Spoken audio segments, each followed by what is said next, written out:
Bismillahirrahmanirrahim. Assalamualaikum warahmatullahi wabarakatuh.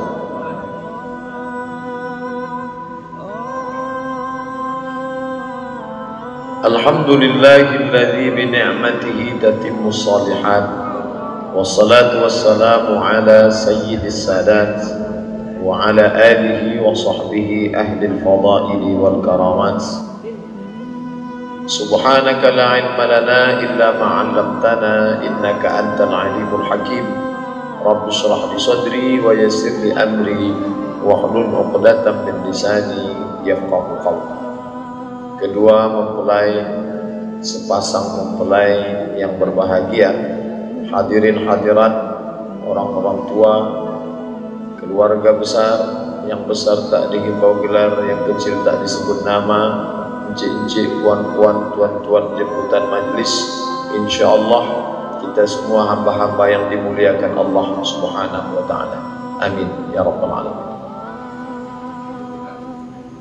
Saya diberikan amanah untuk menyampaikan nasihat pernikahan pada pernikahan saudara kita semua yang diberikan Allah nikmat besar menyempurnakan imannya pada hari yang baik di bulan yang mulia ini. Saya ringkas nasihat pernikahan ini pada 7 poin.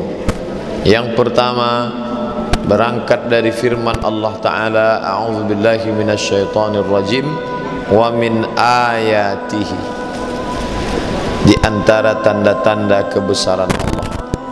Saudaraku Daniel, maka yang berada di sampingmu saat ini adalah tanda-tanda dari kebesaran Allah Subhanahu wa ta'ala. Allah menyebutnya wa min ayatihi.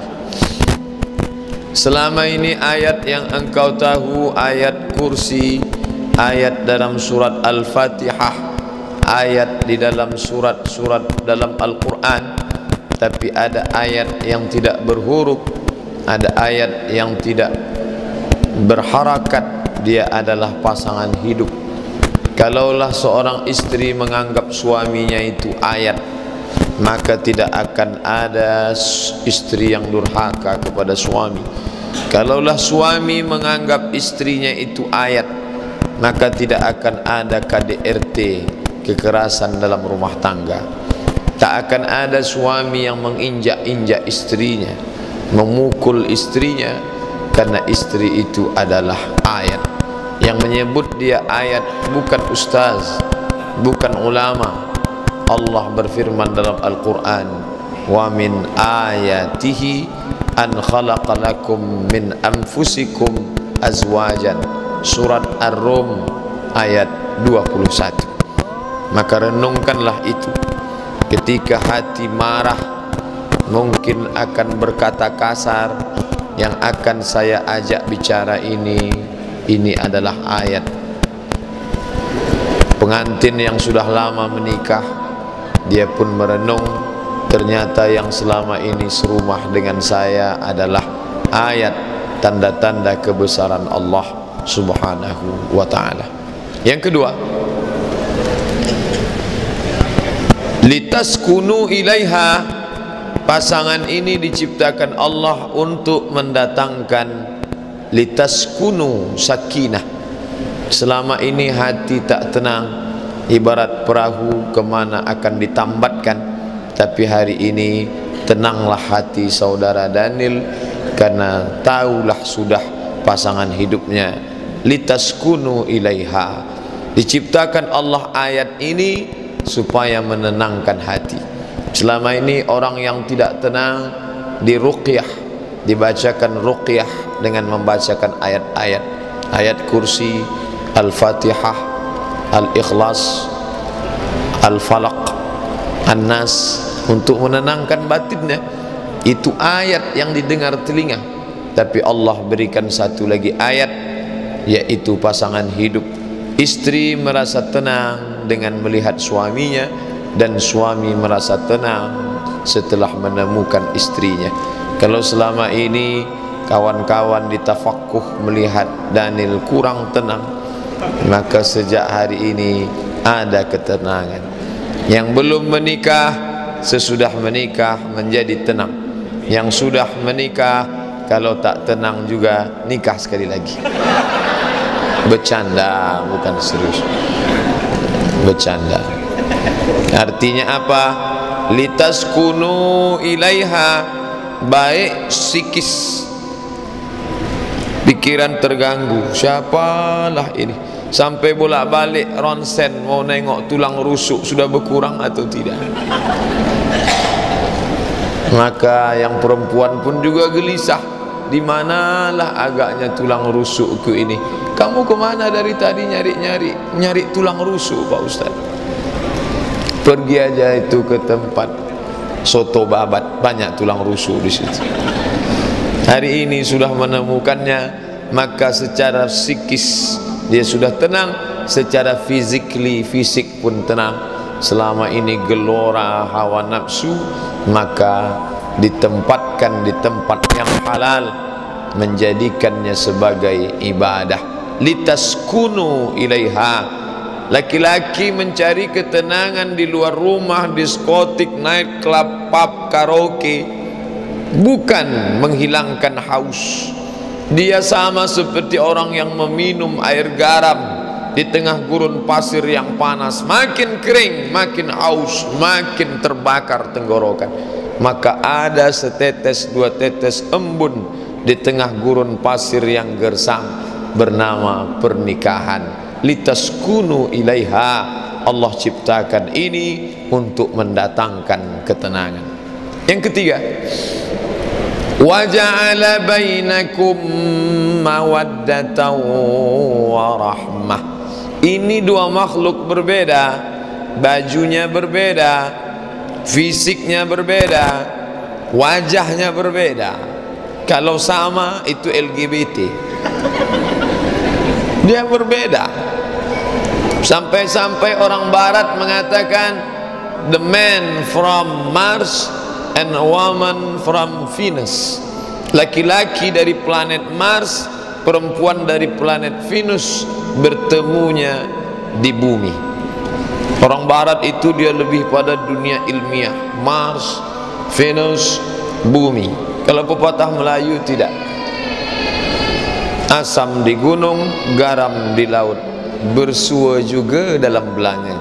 Dia lebih pada kuliner, gulai, makan, terserahlah.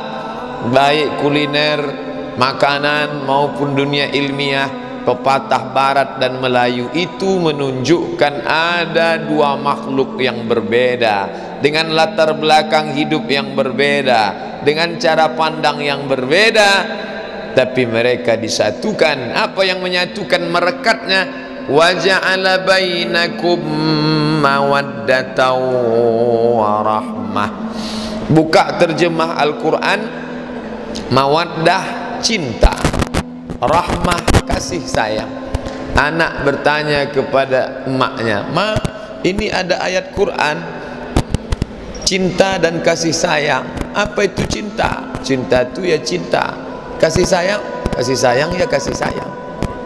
Tak bisa dia menjelaskan apa mawaddah, apa rahmah. Mawaddah itu mencari kelebihan. Dulu Daniel mencari kelebihan.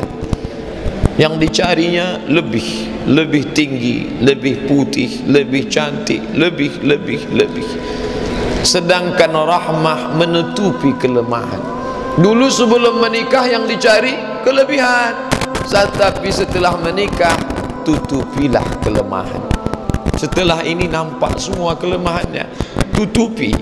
Suami yang membuka kelemahan istri, maka dia bukan suami yang baik. Baru aku tahu, katanya. Kenapa baru tahu sekarang? Sedetik setelah akad tadi, maka rahmah. Mawaddah itu melihat fisik, sedangkan rahmah kasih dan sayang. Kalau ada pasangan umur 70 tahun berjalan dengan mesranya, mereka tidak lagi mawaddah, yang ada saat itu rahmah. Tapi tak bisa juga dibalik. Daniel tak boleh berkata, "Aku menikahimu bukan karena fisikmu." Gombal. Tak ada orang nikah tak nengok wajah. Kalau betul orang nikah tak nengok wajah, nikahlah sama nenek-nenek. Itulah cinta yang paling murni, setia, dan tak mungkin selingkuh. Oleh sebab itu menikah karena fisik ya, Nabi menyuruh pandang wajahnya, pandang tapak tangannya. Kenapa suruh pandang tapak tangan? Kalau tapak tangannya kasar berarti budak hamba sahaya, siap menerima dia sebagai budak. Kalau melihat wajah, maka dengan melihat wajah ahra, lebih memotivasi untuk menikah. Selama ini dilihat dari seberang jalan, cantik. Setelah tengok dari dekat, tak jadilah Pak Ustaz. Maka disuruh melihat wajah dan telapak tangan. Artinya apa? Melihat fisik. Tapi kalau kau pandang fisiknya, fisik akan berubah dengan perubahan zaman. Hari berganti, musim berubah, hari berubah, pekan berubah, bulan berubah, tahun menjadi windu. Perempuan macam bunga, kuntum, kembang, mekar, harum semerbak, kuning dan layu. Kuntum, mekar, kembang, harum semerbak, menguning dan layu. Bunga yang tak layu cuma satu, bunga plastik. Maka banyak sekarang laki-laki tak ingin istrinya layu, dan istri pun takut layu. Akhirnya mereka memasukkan plastik ke wajah. Dagu plastik, pipi plastik, hidung plastik, maskara plastik, alis mata, bulu mata plastik, lentik bukan. Begitu ada orang bakar sampah, layu, plastik. Maka jangan kau pandang karena fisiknya. Kata Nabi, tungkahul mar'atu li arba, perempuan dinikahi karena 4. 5 liha, karena hartanya banyak, silakan. Wali hasabiha, karena keturunan raja, tengkuan, syarifah, syarif, tak salah. Wali jamaliha, karena cantiknya.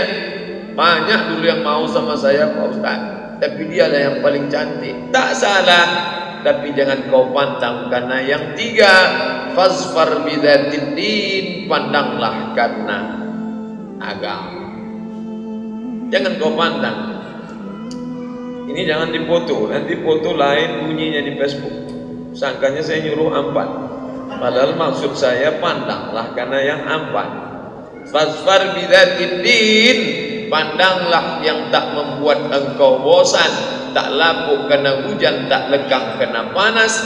Pandanglah karena agamanya. Waj'aluhu fil masajid, a'linun nikah, umumkan nikah. Waj'aluhu fil masajid, buat nikah di masjid. Hadis itu. Kenapa disuruh buat di masjid? Diawali pernikahan di masjid. Nanti anaknya lahir, suka datang jalan, main, sekolah, sholat ke masjid. Habis itu menjadi remaja masjid, rajin datang pengajian ke masjid. Habis itu dia punya anak, nikah lagi ke masjid. Dia menikah, jenazahnya dibawa ke masjid. Jangan ke masjid cuman pas mati saja. Oleh sebab itu maka ini pandanglah, dan kalian diikat dengan yang 2, mawaddatan warahmah. Yang keempat, man tazawwaja, siapa yang menikah, faqad istakmala nisfal iman, dia sudah menyempurnakan setengah iman. Saudaraku Daniel, selama ini imanmu setengah, tapi sejak akad tadi imanmu sudah lengkap. Kok tahu Ustaz selama ini setengah? Saya tahu dia bertakwa, saya tahu dia baik, saya tahu dia sopan, hormat kepada guru. Imannya sudah setengah, maka tak sempurna sebelum menikah. Setakwa-takwanya anak muda, imannya baru setengah. Setelah dia menikah full, penuh. Sayangnya tak ada alat untuk mengeceknya. Kalau ada alat nampak penuh. Man tazawwaja, siapa yang menikah, faqad istakmala nisfal iman, setengah iman.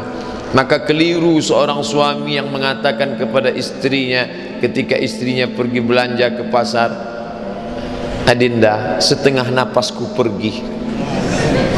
Tak betul. Karena kalau setengah nafas pergi dia asma, sesak nafas. Yang betul itu setengah imanku pergi. Adinda, kau setengah imanku, jangan kau pergi lama-lama.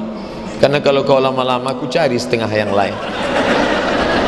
Man tazawwaja, siapa yang menikah, faqad istakmala nisfal iman. Maka kalian berdua saling menjaga. Imanmu adinda ada pada suamimu, imanmu ada. Al-mu'minuna wal mu'minat, mu'minun laki-laki, mu'minat perempuan, ba'duhum awliya'u ba'd, saling tolong menolong. Abang enggak pengajian subuh ini ke An-Nur? Ah, capek. Kan Ustadz Somad, muak aku dah dengan Ustadz Somad. Dari lajang dulu jumpa Ustadz tu sampai sekarang. Janganlah gitu mas, ayolah kita ngaji, saling menyempurnakan keimanan. Dia juga manusia, mungkin lupa, mungkin lalai. Maka setengah keimanan ini terus kalian jaga, sehingga ketika dia pergi, sehingga ketika dia lalai, kalian merasa saling kekurangan dan saling melengkapi. Tak ada manusia sempurna. Al-insan, manusia, makanul khata', tempatnya silap, lupa, salah. Wan nisyan, lupa. Lalu siapa yang saling mengingatkan? Yang pertama mengingatkan istri, suami. Jangan sampai istri kita diingatkan orang lain, jangan sampai suami kita diingatkan orang lain. Ba'duhum awliya'u ba'd. Yang kelima adalah yang ada di sampingmu ini, wahai saudaraku Daniel, makhluk yang diciptakan dari dirimu sendiri.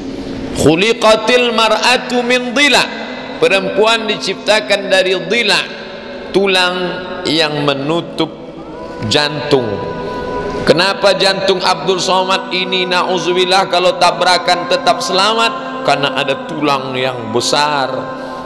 Dhila wajuha a'laha, tulang yang paling bengkok, yang paling atas.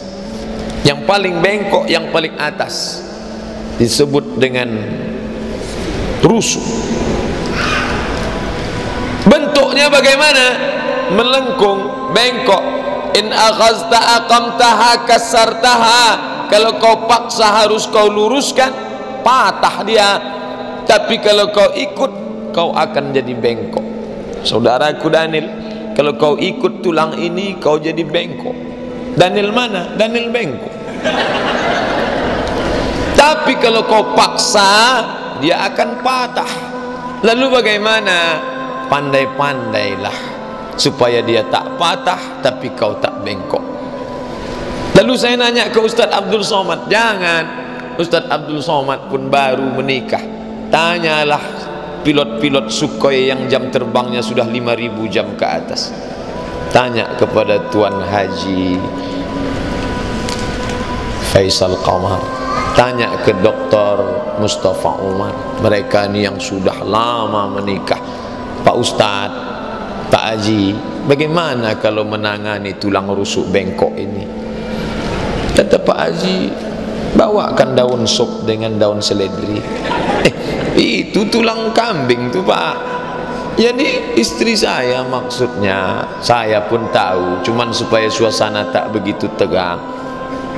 Dia tahu, karena dari jauh dia sudah tahu, tengok dari langkahnya pasti bermasalah. Tertulis di sini masalah. Maka dia mencairkan suasana, diajaknya bercerita, itu biasa. Setelah menikah ada masalah, iya banyak masalah. Dulu sebelum menikah tak ada masalah, tak ada. Kalau gitu mau lajang lagi? Enggak juga. Inilah pernikahan. Begitu perahu dinaiki, datang angin puting beliung twister, datanglah ombak kencang, datanglah macam-macam. Karangnya tajam, ombaknya deras, naik turun. Itu maka banyak yang takut menikah. Daniel berani naik dia ke atas perahu ini.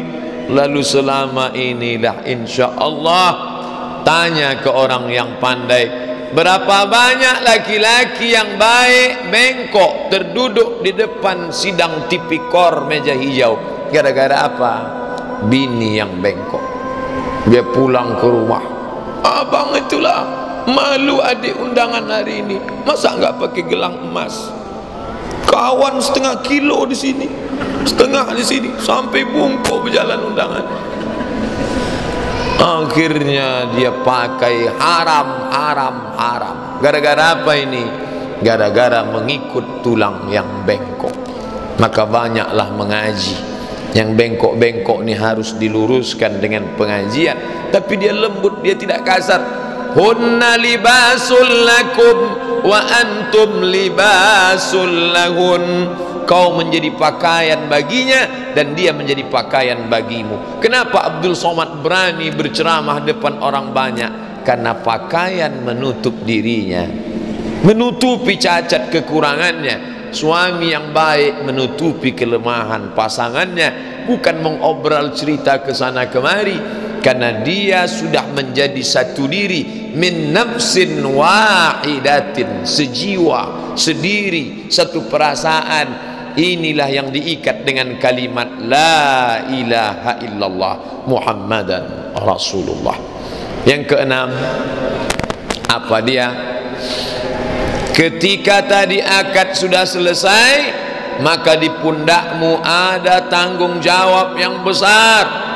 Ya ayyuhalladzina amanu, hai para suami, qu anfusakum, jaga dirimu, wa ahlikum, istrimu, nara, dari api neraka. Dulu Daniel sendiri, begitu datang azan berkumandang, Allahu Akbar, Allahu Akbar, dia pun ambil wudhu, berjalan ke belakang kantor tafaku, sholat di masjid samping sendiri, cukup. Tapi hari ini begitu azan berkumandang, kau ambil wudhu, SMS ke rumah, sudah sholat. Jangan cuma nanya udah makan, sholat. Tanggung jawab. Dulu bangun malam sendirian, ambil wudhu, usolli sunnatat tahajud rakaataini lillahi ta'ala Allah. Tapi mulai nanti malam dia sudah mengambil air, memercikkan ke wajah istrinya. Seorang laki-laki mengambil air, mercik wajah istrinya. Bangun. Itu kalau udah nikah 20 tahun. Tapi kalau Daniel, oh lembut. Wake up my darling, wake up my dear. Apa itu? Qu anfusakum, jaga dirimu, wa ahlikum. Selama ini asal sudah pakai celana panjang, pakai baju, pakai peci, topi, datang ke masjid, selesai. Tapi sejak hari ini kau tak lagi sendiri. Rok istrimu, bajunya, jilbabnya, itu akan menjadi ukuran keimanan seorang suami. Suami yang membiarkan istrinya, maka suami itu la yadkhulul jannata dayyus, tak masuk surga dayyus. Sahabat bertanya, wa mad dayyus? Apa dayyus itu wahai Rasulullah? Allazi yuqirru su'a ala ahlihi, dibiarkannya istrinya membuka aurat. Sebentar aja bang, cuman beli kangkung ke seberang kok, dipakainya celana pendek, celana Hawaii, celana sempit, maka kena. Nih banyak suami-suami duduk di pasar sekarang pagi nih sambil nunggu-nunggu. Bapak nunggu apa? Nunggu istri belanja Pak Ustaz. Udah berapa lama? Hampir 2 jam tak balik-balik. Tahan suami menunggu istri belanja 2 jam. Khotib 20 menit gatal kepalanya. Lama betul khotib. Sampai update status, lama betul khotibnya. Belanja menunggu istri, tak ada tak. Padahal ini yang mesti diselamatkan dari azab Allah Subhanahu wa taala.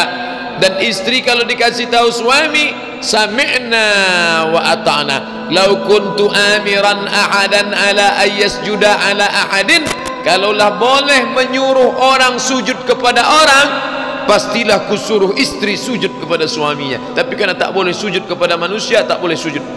Tapi patuh dan taat selama diajak ke jalan Allah. Pakai jilbab panjang, wajib. Pakai baju panjang, wajib. Tapi kalau dia mengajak yang tidak-tidak, muak aku menengok kau pakai baju panjang ni. Coba dulu buka rambut itu, buat keribu macam Ahmad Albar, kasih 3 warna merah, kuning, kelabu. Selama ini jumpa assalamualaikum, robah gaya kita, assalamualaikum. La ta'ata li makhluqin, tak boleh patuh kepada makhluk fi ma'siyatil khaliq, kalau itu menyebabkan maksiat kepada Allah Subhanahu wa taala. Makanya laki-laki tak boleh semena-mena. Dulu laki-laki semaunya saja, habis dia angkat pagi, besok dia cabut pergi, 10 tahun lagi baru dia datang. Maka sekarang diikat. Daniel saudaraku sudah diikat tadi dengan sirat ta'liq.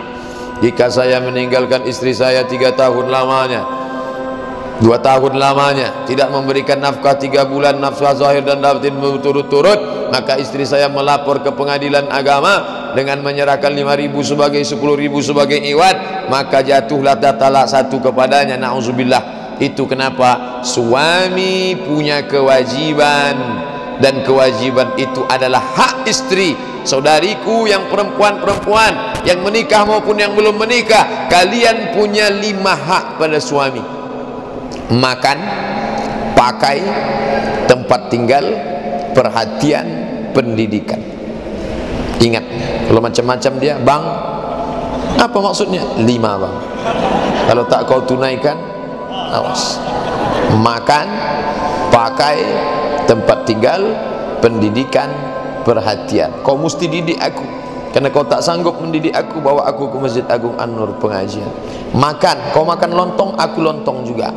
Kalau tak sanggup beli 2, sepiring bersama. Tapi jangan lama-lama, payah ini kenyangnya. Pakai, tempat tinggal, pendidikan, perhatian. Kau mesti perhatikan aku. Jangan kau lebih lama memperhatikan Facebookmu daripada aku. Nih, semua tanggung jawab. Yang keberapa sekarang? Ke-7, yang terakhir. Kenapa Ustaz buat 7? Hari 7. Ingat ajalah dari mulai Sabtu nih. Ahad, Senin, Selasa, Rabu. 7. Langit 7, bumi 7, tawaf 7, sa'i 7. Pas nasihat ini pun 7. Untuk mudah mengingatnya saja. Kalau ada Ustaz yang menyampaikan 14, dikalinya 2. Yang terakhir, ada amalmu selama ini saudaraku pengantin mempelai laki-laki dan perempuan, tapi amal kalian putus. Selama ini rajin ikut zikir, putus. Selama ini ikut odoj, one day one juz, putus. Selama ini rajin baca Quran, putus. Tapi ada amal yang tak putus. Apa itu? Waladun salihun, anak yang soleh. Tadi begitu saya masuk ketemu, yang dulu waktu nikah saya nasihat pernikahan, iya. Udah berapa umur anaknya? 4 bulan Pak Ustaz. Yang ini 4 bulan juga, Masya Allah. Yang ini sudah hampir 2 tahun Pak Ustaz. Ini buah dari pernikahan yang soleh-soleh. Waladun salihun, anak yang soleh. Abdul Somad meninggal dunia, mati, habis amalnya putus, tapi ada yang tetap mengalir. Berdoa anaknya, Rabbi firli wali walidayya warhamhuma kama rabbayani shaghira. Mengalir ke dalam alam barzakh bapaknya. Inilah yang kalian inginkan. Menikah ini bukan ghayah, tujuan. Menikah ini adalah wasilah, jalan. Jangan pahami nikah tujuan. Nikah adalah jalan. Yang diinginkan itu apa? Raditu billahi rabba. Aku ingin mencari ridha Allah. Kalau aku jalan sendirian tak bisa. Sudikah engkau menemaniku berjalan di atas bumi yang tajam ini untuk mencapai ridha Allah, wahai adinda, sampai mati memisahkan kita? Yes, I do. Itulah makna pernikahan, bukan tujuan. Banyak orang menjadikan nikah sebagai tujuan, sehingga ketika dia menganggap ketika sudah menikah selesai, maka habis menikah, nikahnya pun selesai. Nikah hari ini, sekian bulan selesai. Itulah artis-artis, karena dianggap nikahnya itu tujuan. Dalam Islam nikah hanyalah jalan. Yang diinginkan apa? Dengan pernikahan dapat ridha Allah. Setelah menikah apa? Lahir anak-anak yang soleh dan solehah. Tengoklah senang. Mana ada orang marah sama anak-anak? Jalan dia. Coba bapaknya yang jalan. Beda. Anak-anak, kalian pegang anak-anak perempuan, kencing dia, senyum, saya dikencingi. Coba atu-atu kencing, mengamuk orang semua. Kenapa? Anak yang tak berdosa, waladun salihun, anak yang soleh, anak yang baik. Dan anak tidak akan ada melainkan pernikahan. Siapa yang tak lahir dari pernikahan? Adam alaihissalam, itu saja. Yang lain itu lewat pernikahan. Cuman dua kalau mau dipikir-pikir. Isa alaihissalam, Adam, Isa. Yang ketiga Mr. Bean, dia langsung turun dari langit sampai gunung.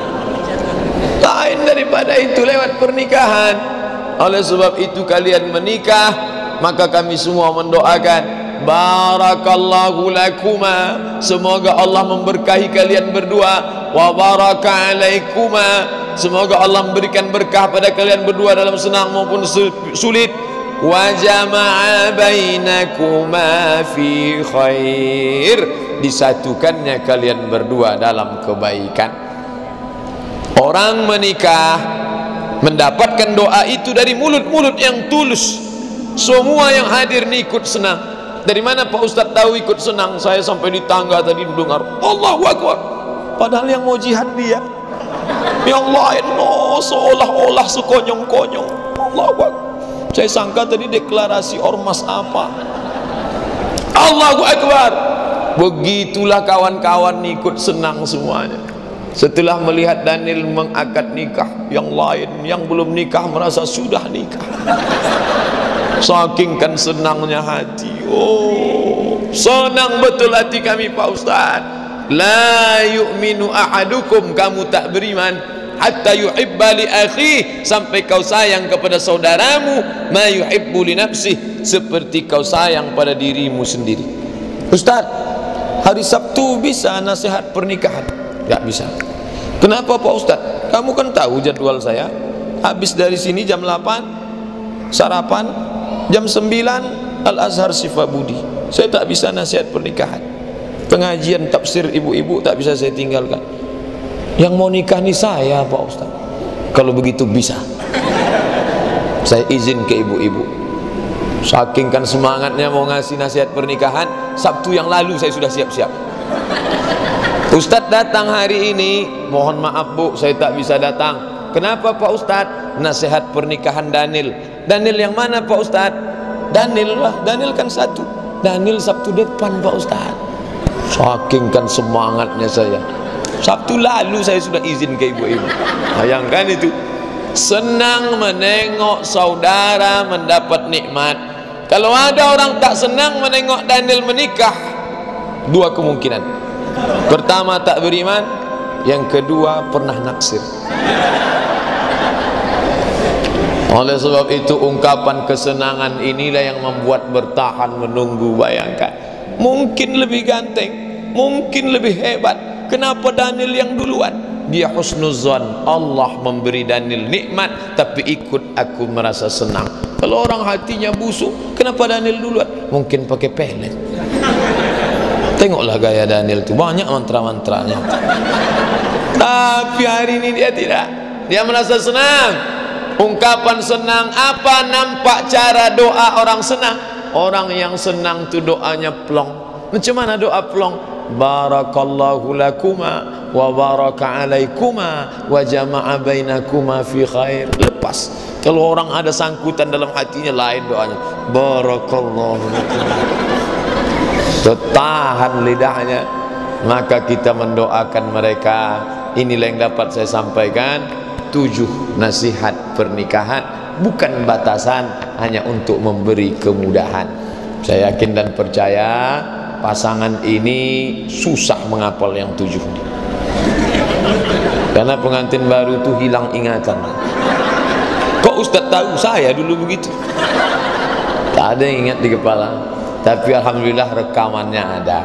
Nih, hidup di kamera nih kan. Karena kadang ada juga, ada rekamannya.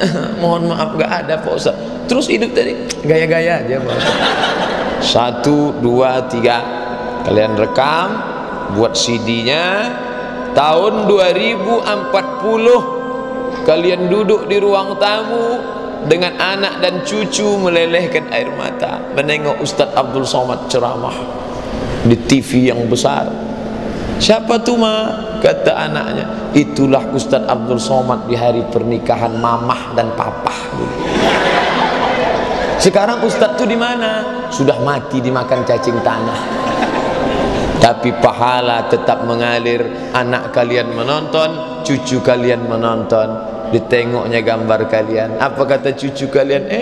Kakek dulu ganteng juga ya. Saat itu mengalir ilmun yuntafa'u bih, ilmu yang bermanfaat. Selama menyampaikan tausiah nasihat pernikahan ini, banyak tutur kata menyinggung perasaan hamba Allah yang dhaif. Mohon maaf. Terima kasih atas segala perhatian. Subhanakallahumma wa bihamdika asyhadu an la ilaha illa anta astaghfiruka wa atubu ilaih. Wa sallallahu ala sayyidina Muhammadin nabiyil ummi wa ala alihi wa sahbihi wa baraka wa sallam. Wassalamu alaikum warahmatullahi wabarakatuh.